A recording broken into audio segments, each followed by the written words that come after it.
একসময় যাদের একে অপরের মুখ দেখাদেখি বন্ধ ছিল, সেই ফ্রান্সের প্রেসিডেন্ট ইমানুয়েল মাখো আর ইতালির প্রধানমন্ত্রী জর্জিয়া মেলোনি এখন হাত ধরে হাঁটছেন বন্ধুত্বের নতুন পথে। সব মান অভিমান আর রাজনৈতিক তিক্ততাকে পেছনে ফেলে ফ্রান্সের সমুদ্র তীরবর্তী শহর আতিবেতে এখন তারা নতুন অধ্যায় শুরু করেছেন। ঘটনাটি আবার প্রমাণ করল রাজনীতিতে শত্রুতা আর মিত্রতার হিসাবটা বড়ই অদ্ভুত।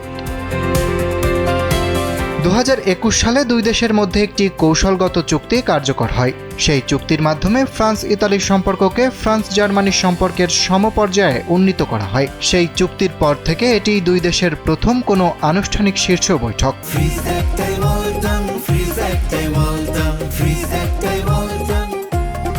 এমন তথ্য জানিয়েছে আন্তর্জাতিক গণমাধ্যম ডন। ইউরোপের রাজনীতির মাঠে মাখো মধ্যপন্থী আর মেলোনি কট্টর ডানপন্থী। স্বভাবতই তাদের চিন্তাধারায় আকাশ পাতাল তফাৎ। এতদিন নানা ইস্যুতে তাদের মধ্যে চলছে ঠান্ডা লড়াই, কিন্তু সময় বদলেছে। ভূমধ্যসাগর উপকূলের সেই মনোরম ভিলা আইলেনর এ বসে তারা বলছেন, ইউরোপের প্রয়োজনে আমাদের একে অপরকে খুব প্রয়োজন।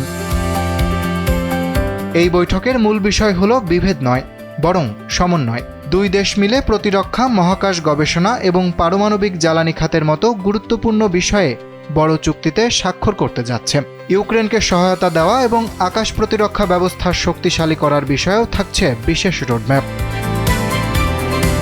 অভিবাসী নীতি বা ইউক্রেন যুদ্ধ নিয়ে তাদের মতাদর্শ এখনও আলাদা, তবে তারা এখন বুঝতে পেরেছেন ব্যক্তিগত বা রাজনৈতিক দলাদলির চেয়ে দেশের স্বার্থ এবং ইউরোপের স্থিতিশীলতা অনেক বেশি গুরুত্বপূর্ণ।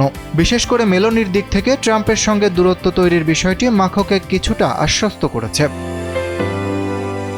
এই বৈঠক শুধু দুটি দেশের সম্পর্ক নয়, বরং পুরো ইউরোপের রাজনীতির মোড় ঘুরিয়ে দেওয়ার ইঙ্গিত দিচ্ছে। রাজনীতিতে চিরশত্রু বা চিরবন্ধু বলে যে কিছুই নেই, ফ্রান্স ও ইতালির এই নতুন রসায়ন যেন তারই প্রমাণ।